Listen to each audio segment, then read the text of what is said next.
So, tech rehearsal then. Do you know what? I love tech rehearsal. I love it because you get to sort of peek behind the curtain, literally, to see how all of the people who put the show together work really well together and how they make the magic happen, as they say at Disney World. Last night was tech rehearsal for Kips, and usually, excuse me, usually I get to the theatre. I've never seen where the theatre is unless I know the theatre, but I've not lived here for long, so I didn't know this theatre. So I went to the theatre last night, and the stage manager says, okay, this is where you're going to be standing. And it's up a flight of sort of those open stairs. So there's about 8 stairs. And at the top, there's this tiny, tiny little area that's about 30 centimetres wide, a foot if you're an oldie like me. And the curtain is behind it. So you stand there. But right there to the left is a 20-foot drop into the orchestra pit. And there is no barrier. There's nothing to stop you going over the edge. I've always wanted to stage dive. So I basically took a look and just went, no. No. And yeah, this is... when I first started doing theatrical interpretation, well, it's not interpretation, it's translation. When I first started doing theatrical translation, I was very keen to fit in with whatever they wanted. So I would stand wherever they told me to stand. And if I couldn't hear what people were saying, I would just soldier on because I'm, good egg, that's me. But then I once went to a tech rehearsal where they stood me in front of a pyrotechnic and didn't explain what it was, and it set fire to my leg. So now I'm a little bit more protective of my own health and safety. Now, because I'm a volunteer, it's very difficult because you don't want to come over all full Mariah and like I have these demands, I can't work under these conditions. But you do have to protect yourself. You do. You are not part of the theatre group, so you're not insured by them. You are not part of the theatre staff, so you're not insured by them either. And there's just the risk of, do you really want to have a month off work nursing burnt knees or recovering from a dive into the percussion section just because you didn't take care of yourself? So yeah, you just got to be a bit careful not to be too accommodating, because you are there to do a job, and that job is not to be part of the cast and it's not to be part of the crew. You are completely separate. It's like being the musicians on the Titanic. They weren't crew, but they weren't passengers, so when the thing went down, they just had to fend for themselves. And that's exactly what I have to do. So anyway, after seeing this matchbox that I had to stand on, I basically said, no, I'm not prepared to do that.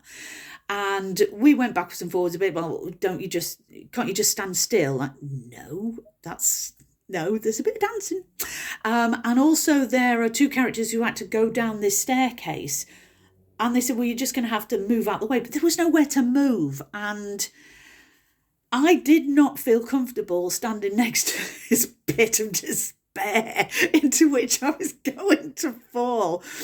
So we went down the stairs, and there's the stage is here and the stairs are here. And there was a little area here where they could put this little sort of dais thing, but it was right in front of a speaker. So people sitting at the back on this side would not be able to see what I was doing because the speaker would be in the way. So in the end, we compromised. So here's the orchestra pit and here's the stairs. So in that little space here, that's where we shoved the dais. It was a little bit rickety, but they're going to shore it up for me tonight. So shoved it in there, pulled it away from the where the speakers on the pit wall were, and it worked really, really well. As soon as they shore it up tonight, it's going to be absolutely fine. It's not too high for an old fart like me to get up to, and yeah, it's going to be great. So the next thing we did was we experimented with an earpiece. I've never used an earpiece really, but because some of the characters are very softly spoken, I think it's a southern thing. So I can't hear them, especially the kids. I cannot hear what they're saying. So they said, we'll put this earpiece in, and then because you're next to the pit, here's the pit here, the orchestra is going to be down there, the band is going to be down there, so you'll hear them fine, but then you'll hear the speaking in this ear. I'm like, okay, fine. So we put these things in and get out the anti-bac gel and shove it in my ear, tape it to the back of my ear, and yeah, I can hear what people are saying. But then I started hearing whispering in my ear. I'm like, oh my God, I've gone full Haley Joel. And what it was is that everybody who's got their mics on their heads or wherever they've got them, they're backstage waiting to come on to do their scenes, and they're having a bit of a chat with each other, like, where did you leave that fan that I have to pick up? Where did you leave the cricket bat? And that's all I can hear. I can't hear the people on the stage. All I can hear is people having a bit of a goss in my ear. So that went out the window. So I'm not having an earpiece. And then finally, if you are translating and delivering, you need a spotlight, and it's on you throughout the show, because obviously it has to be. They have to be able to see you. And I usually ask for quite a low spot, maybe blue, maybe purple, so that it's not like, ha ha, look at me, because they shouldn't be looking at you unless they need to look at you. So you shouldn't really stand out. So they said, yeah, we don't have colour. We're just going to have like an orange spotlight. And yeah, all right. And they turned it on and it was like 10 million lumen. It was so bright.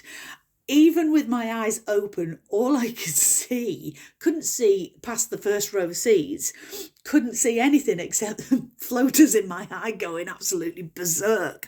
Couldn't see anything. It was so intense. So it got to the interval, and I asked them if they could turn it down a little bit. And they went, oh, we're not sure about that because we want you to be seen. I'm like, yeah. Really not how it works. I'm not part of the show. And I tried to explain it to them like this. If you're watching a film that has subtitles because you can't hear what's going on the film, that's fine, because subtitles are there to facilitate your enjoyment of the film. But if they put that subtitle right in the middle here, where you can't actually see any action behind it, then that will detract from your enjoyment of the film. And what I am is subtitles. That's my job.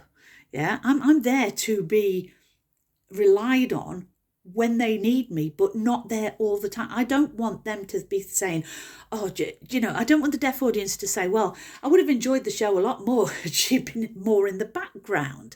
So I tried to explain this to them. So we've come to another compromise where they're going to turn it down.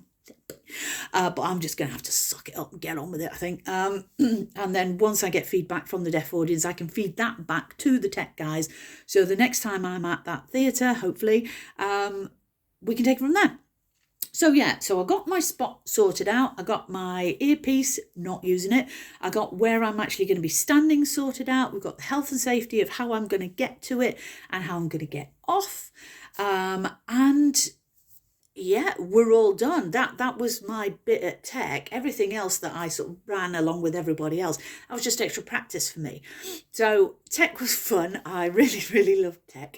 But tonight is dress rehearsal. So exciting times. And my nails are ready. Whether I am shall remain to be seen. See you later. Bye.